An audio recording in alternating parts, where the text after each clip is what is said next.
오늘 본문 누가복음 7장은 백부장의 믿음과 치유, 나인성 과부 아들 소생, 세례 요한과 관련된 질의응답, 예수님에게 향유를 부은 이야기가 주된 내용입니다.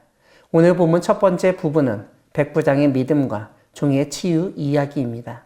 예수님이 가버나움에 들어가셨을 때 유대인의 장로 및 몇 사람을 예수님께 보내 죽게 된 자신의 종을 고쳐달라고 요청했습니다. 그 사람들은 예수님이 그 종을 구해주시는 것이 백부장에게 합당하다고 말하는데 5절을 보면 그 백부장이 유대 민족을 사랑했고 회당까지 지어줬기 때문이었습니다. 예수님이 그의 집 가까이 오셨을 때 백부장은 다시 친구들을 보내 주여 수고하지 마옵소서, 말씀만 하사 내 하인을 낫게 하소서라고 말했습니다.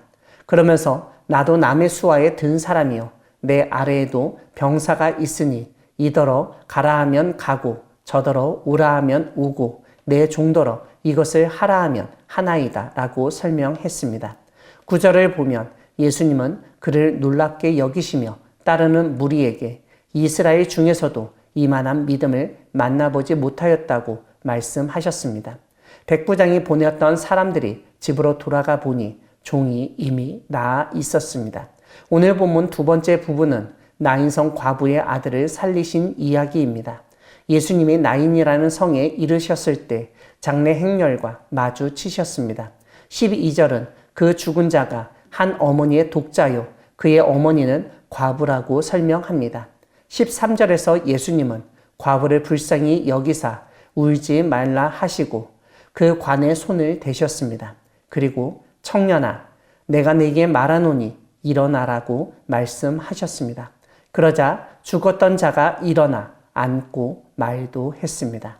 사람들은 큰 선지자가 우리 가운데 일어나셨다, 하나님께서 자기 백성을 돌보셨다고 소문을 내어 예수님에 대한 소문이 온 유대와 사방에 두루 퍼졌습니다. 오늘 본문 세 번째 부분은 세례 요한의 질문과 예수님의 답변입니다. 세례 요한은 감옥에 갇힌 상태에서 두 명의 제자들을 예수님에게 보내 오실 그이가 당신 이오니이까 우리가 다른 일을 기다리오리이까 라고 질문했습니다. 이 질문은 19절과 20절에서 반복됩니다. 이에 대해서 예수님은 너희가 보고 들은 것을 요한에게 알리되 맹인이 보며 못 걷는 사람이 걸으며 나병 환자가 깨끗함을 받으며 귀먹은 사람이 들으며 죽은 자가 살아나며 가난한 자에게 복음이 전파된다고 하라고 말씀하셨습니다. 28절을 보면 예수님은 세례 요한에 대해 여자가 낳은 자 중에 요한보다 큰 자가 없다고 알려주셨습니다.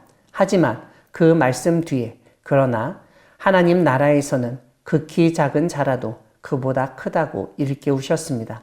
33절에서 예수님은 세례 요한이 와서 떡도 먹지 아니하며 포도주도 마시지 아니하며 너희 말이 귀신이 들렸다 하더니 인자는 와서 먹고 마시며 너희 말이 보라 먹기를 탐하고 포도주를 즐기는 사람이요 세리와 죄인의 친구로다 하였다고 말씀하시며 바리새인과 율법 교사들의 행태를 지적하십니다. 오늘 본문 마지막 부분은 향유를 부은 이야기입니다. 36절을 보면 한 바리새인이 예수님을 식사를 위해 자기 집으로 초대했습니다. 그 동네에 죄를 지은 한 여자가 예수님이 바리새인의 집에 계심을 알고 향유 담은 옥합을 가지고 와서 예수님 뒤로 그 발 곁에 서서 울며 눈물로 발을 적시고 머리털로 닦고 그 발에 입 맞추고 향유를 부었습니다.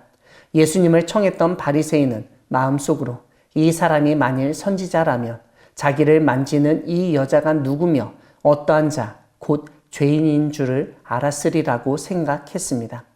40절을 보면 이 바리새인의 이름이 시몬이라고 알려줍니다. 예수님은 그에게 두 빚진 자의 비유를 말씀하셨습니다. 한 사람은 500데나리온을 빚졌고 한 사람은 50데나리온을 빚졌는데 갚을 것이 없어서 둘 다 탕감하여 주었을 때 둘 중 누가 그를 더 사랑하겠냐고 질문하셨습니다. 이에 대해서 그 바리새인은 내 생각에는 많이 탕감함을 받은 자라고 답했습니다. 예수님은 내 판단이 옳다고 말씀하십니다. 그리고 그 여자를 돌아보시며 그 바리새인에게 이 여자를 보느냐? 내가 내 집에 들어올 때 너는 내게 발 씻을 물도 주지 아니하였으되 이 여자는 눈물로 내 발을 적시고 그 머리털로 닦았으며 너는 내게 입맞추지 아니하였으되 그는 내가 들어올 때부터 내 발에 입맞추기를 그치지 아니하였으며 너는 내 머리에 감람유도 붓지 아니하였으되 그는 향유를 내 발에 부었다고 언급하십니다. 47절에서 예수님은 그의 많은 죄가 사하여졌도다. 이는 그의 사랑함이 많음이라. 사함을 받은 일이 적은 자는 적게 사랑하느니라고 말씀하셨습니다. 그 여인에게 내 죄 사함을 받았느니라. 내 믿음이 너를 구원하였으니 평안히 가라고 전하셨습니다. 하지만 49절을 보면 함께 앉아있는 사람들이 마음속으로 이가 누구이기에 죄도 사하는가라고 생각했습니다. 사랑하는 광야교회 성도 여러분, 하나님은 이방인을 통해 믿음의 놀라운 면을 깨우치게 하시는 분이십니다. 이방인 백부장의 말은 놀라운 믿음을 보여줍니다. 그는 6절에서 예수님이 자기 집에 들어오심을 감당하지 못한다고, 7절에서는 예수님 앞으로 나아가기도 감당하지 못할 줄을 알았다고 고백하고 있습니다. 그러면서 자신의 군인 경험을 토대로 명령대로 일이 진행되는 상황을 언급하며 말씀만 하사 내 하인을 낫게 하소서라고 간청하였습니다. 백부장은 예수님이 직접 오시지 않아도 말씀만으로도 치유하실 수 있다는 사실을 믿었던 것입니다. 감당할 수 없는 것을 바라며 주님을 직접 모시길 원하는 우리에게 하나님은 백부장의 믿음을 통해 말씀을 믿고 따르는 것이 중요하다는 사실을 일깨우신 것입니다. 백부장처럼 주님의 말씀만으로도 놀라운 일이 이루어질 것을 믿으며 나아가는 우리 모두가 되기를 소망합니다. 아멘.